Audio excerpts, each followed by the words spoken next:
मतलब क्या है फिर? कोई मतलब नहीं है ये बेसिकली। अरे मैं पुष्पेंद्र जी से एक बार पूछ रही हूँ, फिर प्रेम जी के पास जाऊंगी। पुष्पेंद्र जी जरा बता दीजिए कि अरविंद केजरीवाल अगर पंजाब में सीएम बनना चाहें तो वो स्वीकार है, पंजाब में स्वीकार होंगे?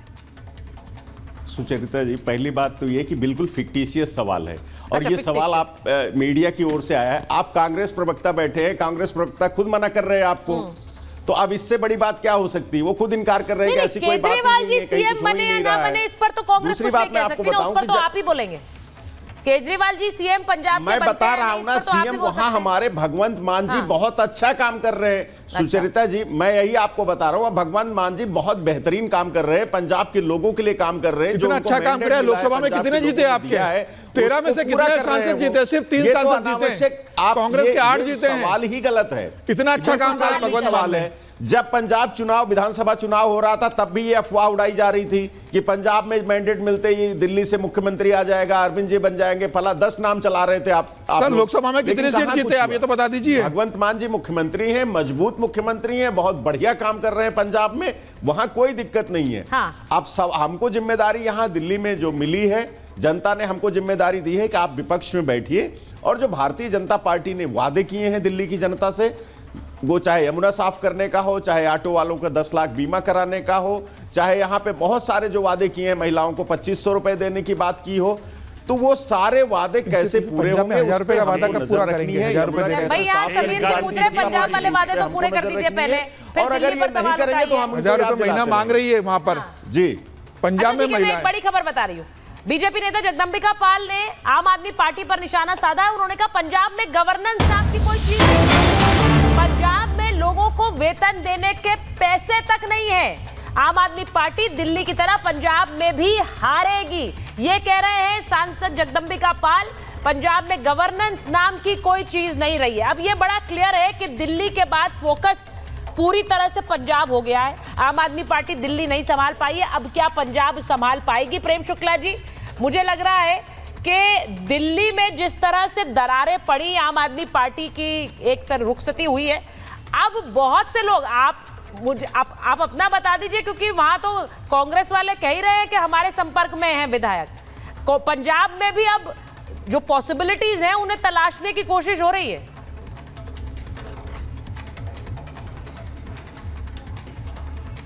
जी सुचरिता जी, पंजाब में उम्मीदें कुछ दिल्ली के बाद क्या पंजाब के लिए भी जग गई हैं, सियासी पार्टियों की, आम आदमी पार्टी और कांग्रेस और बीजेपी की? देखिए, भारतीय जनता पार्टी तो पंजाब में जनादेश प्राप्त करके ही सत्ता परिवर्तन के पक्षधर है। जहां तक कांग्रेस की बात है, जब विपक्ष के नेता प्रताप सिंह बाजवा कह रहे हैं कि 30 विधायक हमारे संपर्क में हैं, तो उनकी बात को आप सिरे से खारिज नहीं कर सकती हैं। दूसरी बात कि अब अगर मान लीजिए 92 विधायकों में से जब तक 61 विधायक पंजाब के कांग्रेस के संपर्क में नहीं आते, तब तक क्या वो दल बदल कर सकते हैं क्या? यह भी एक संकट है। तो प्रताप सिंह बाजवा को कम से कम 61 विधायक जो हैं वो आम आदमी पार्टी के लेने होंगे, और अभी उनके पास तो 1/3 विधायक ही दिखाई दे रहे हैं अगर 30 विधायक हैं तो। ऐसे में तेल देखो और तेल की धार देखो, हम लोग तो वेट एंड वॉच की ही भूमिका में रहेंगे। आप वेट एंड वॉच की भूमिका में रहेंगे। मैं एक और देखिए बड़ा डेवलपमेंट, अजय जी देखिए आप मुस्कुरा रहे हैं, लेकिन आपके नेता बयान पर बयान दे रहे हैं। अब उन्हें लग रहा है कि दिल्ली बीजेपी ने ले ली तो पंजाब हम ले लें, क्या ये वाली सोच हो गई है? देखिए कांग्रेस नेता सुखविंदर सिंह रंधावा का क्या बयान आया है, वो कह रहे हैं पंजाब में जल्द ही मध्यावधि चुनाव होंगे। सुखविंदर सिंह जी कह रहे हैं पंजाब में अब ये सीएम नहीं चलेगा, अब ये सीएम नहीं चलेगा का मतलब क्या है? सभी पार्टियों के संपर्क में है आपके विधायक। अब ये सोच लीजिए, वो कह रहे हैं कि सभी पार्टियों के संपर्क में है, यानी दिल्ली का जो एक असर है वो पंजाब पर पड़ रहा है। उनका कहना है कि दिल्ली में जो हुआ उसके बाद वहां पंजाब में आम आदमी पार्टी के विधायकों को लग रहा है कि वो टूट सकते हैं, और इसीलिए अलग अलग पार्टियों के संपर्क में है, ये कह रहे हैं वो। अब जरा इस पर बताइए मुझे अजय जी, सब पार्टियों के संपर्क में, मुख्यमंत्री भी संपर्क में, मुख्यमंत्री भी संपर्क में, आप मुख्यमंत्री का भी जिक्र करें, मुख्यमंत्री भी संपर्क में। भगवंत मान अब नहीं चलने वाले। टीवी पे दिखा रहा हूँ, हाँ सुचरिता जी, एक मैं फोटो दिखा रहा हूँ टीवी पर, ये इसमें पता है, देखिए प्रेम जी को मैं विशेष बधाई देना चाहूँगा। इसमें राजनाथ सिंह जी, इसमें जसवंत सिंह जी, इसमें वेंकट नायडू जी, इसमें मुरली मनोहर जोशी जी, आडवाणी जी, स्वर्गीय सुषमा जी, स्वर्गीय अरुण जेटली जी, अन्ना हजारे जी, किरण बेदी जी और अरविंद केजरीवाल जी। तो 2011 में जो मिशन प्रेम जी की पार्टी का था कि कांग्रेस को नेस्त नाबूद करके केजरीवाल जी को लगा दो, वो इनका मिशन पूरा हो गया। क्योंकि 24 में इनसे नाराज क्यों हुए केजरीवाल जी से, दिल्ली में भाजपा के नेता प्रधानमंत्री जी, इन्होंने वादा करा था कि इंडी गठबंधन में आप मत जाइए और उनके साथ चुनाव मिलकर मत लड़िए, अने हम आपको हमारी जो बी टीम बना के भेजा उससे हटा देंगे। लेकिन केजरीवाल साहब की उम्मीदें पंजाब जीतते ही बड़ी हो गई थी, वो राष्ट्रीय नेता हो गए थे, तो उन्होंने कहा नहीं, अब मुझे मोदी जी आपकी जरूरत नहीं है, अब मैं केवल चुनाव लड़ूंगा इंडी गठबंधन के साथ, आप चाहे तो ठीक है। फिर 2015 में, 2020 में, 200 MP, 25 में आपके पास एक भी खाता नहीं खुला, 3 लोकसभा में खाता नहीं खुला, गृह मंत्री और तो आप अपनी पार्टी की चिंता करो ना। 8 आदर्श शक्तियां अजय जी अपनी पार्टी की चिंता कीजिए, मजबूत आ गई। और आप ये बताइए बीच में सुन तो खाता कब खुलेगा दिल्ली में? क्या 2029 को लोकसभा में खुलेगा या 2030 की विधानसभा में खुलेगा कांग्रेस का? अब इनको कह दिया है कि अब हम अरविंद केजरीवाल का नेस्त नाबूद कर देंगे और पूरा अटैक शुरू कर। अरे अजय जी आप कांग्रेस का बताइए, खाता कब खुलेगा दिल्ली में? चुनाव जीत गए। अरे सुन तो लो भैया, तो अब मोदी जी का, प्रेम जी की पार्टी का विजन पूरा हो गया। अच्छा, उनको 27 साल बाद दिल्ली का सूखा मिल गया, ये बधाई के पात्र है, ये बधाई के पात्र। नहीं वो तो ठीक है, पर समीर जी कह रहे हैं वो तो बधाई के पात्र है, ये आप भी मान रहे हैं, समीर जी भी मान रहे हैं, 27 साल के बाद उन्होंने सत्ता हासिल कर ली। लेकिन आपका क्या हो रहा है, कांग्रेस का क्या हो रहा है? वो तो वहां सिफर है और वहां पंजाब में भी आप कह रहे हैं 30 भी आगे, तो क्या होगा? अब आप ये जो कह रहे हैं ना, सरकार नहीं बनने वाली है, सरकार नहीं बनने वाली। देखिए जीरो, हम जीरो से ही सारी सब चीजों का निर्माण होता है सुचेरिता जी, जीरो से ही सारी कहानी, अंक भी जीरो मिलकर जुड़ते हैं, आगे बढ़ते हैं। हम जीरो से ही निर्माण होता है, तो हम जीरो ही रहेंगे, हम जीरो से आगे नहीं बढ़ेंगे। हमें जीरो इतना पसंद आ रहा है कि बढ़ा के उसे अंकों में ले जाएंगे, जीरो के साथ मिलाकर, जीरो के साथ मिला के आगे ले जाएंगे। जीरो पे कोई दिक्कत नहीं है। हमारा काम यह है कि हम जनता के मुद्दों पे लड़ेंगे और सरकार से पूछेंगे कि हम क्या चाहते हैं। और आने वाले कल में हमारा संगठन 2027 और 29 की तैयारी कर रहा है और आने वाले बिहार चुनाव की तैयारी कर रहा है। हमारे राष्ट्रीय परिवर्तन होने जा रहा है, हमारा संगठन एक अच्छी तरह से बनने जा रहा है। सरकार बीजेपी की बन गई है, प्रेम शुक्ला जी, बहुत सारे नाम चल रहे हैं।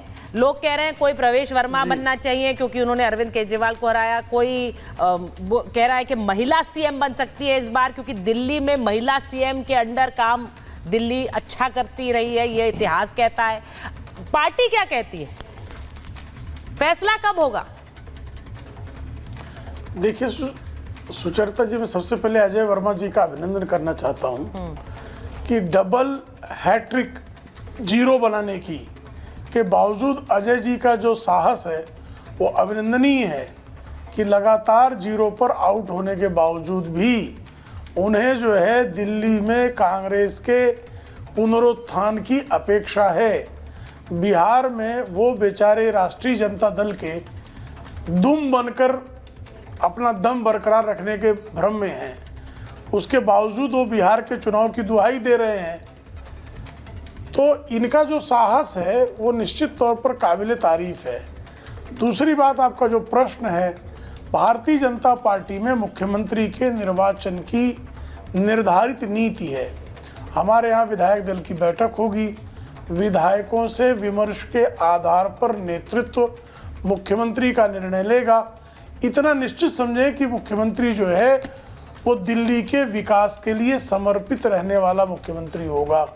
दिल्ली के को प्रदूषण मुक्त करने के लिए 24x7 काम करने वाला मुख्यमंत्री होगा। यमुना जी को साफ करने के लिए जो है संकल्पित मुख्यमंत्री होगा। यहाँ की सड़कों की स्थिति को बेहतर बनाने के लिए जो है स्वयं को सतत जो है कार्य में झोंकने वाला मुख्यमंत्री। प्रेम जी, आप ये बात समझ रहे हैं कि दिल्ली में आपके लिए चुनौती बड़ी होगी। मुख्यमंत्री अभी काम खत्म नहीं हुआ है, सरकार बनाकर काम शुरू हुआ है, क्योंकि जो आरोप आप लगाते रहे आम आदमी पार्टी पर, जो कई बार उन्होंने खुद स्वीकार किए कि हमने वादे पूरे नहीं किए, अब सब आपकी तरफ देखेंगे कि अब आप वो वादे पूरे करें, आप यमुना साफ करें, आप महिला सुरक्षा पर जो बात कहते हैं, बिजली पानी पर जो बात करते हैं, वो आप कर दिखाएं। जी जी जी, निश्चित। देखिए सुचरिता जी, भारतीय जनता पार्टी का रिकॉर्ड है कि 2014 के संकल्प पत्र में जितने संकल्प हमने लिए थे 99% संकल्पों की पूर्ति आदरणीय नरेंद्र मोदी जी के नेतृत्व में सरकार ने किया। 2019 में जितने संकल्प लिए थे 96% संकल्पों को हमने पूरा किया। हमने मध्य प्रदेश में जो संकल्प लिया, महाराष्ट्र में जो संकल्प लिया, छत्तीसगढ़ में जो संकल्प लिया, हमने जहाँ जहाँ हमारी सरकारें हैं, राष्ट्रीय जनतांत्रिक गठबंधन की भी जहाँ सरकारें हैं, हम जनता से किए गए संकल्पों की 100% पूर्ति की दिशा में 24 गुणा 7 काम करने के लिए प्रतिबद्ध होते हैं। ठीक है। हमको भारत को 2047 तक विश्व की सबसे शक्तिशाली अर्थव्यवस्था के रूप में खड़ा करना है। ऐसे में हर राज्य को जहां भी हमारा शासन पहुंचेगा उसको विकसित करने के लिए हम जो है प्राणपण से काम करेंगे। इसमें कोई संदेह न जनता को है और ना ही हमारे नेतृत्व को है। ठीक है।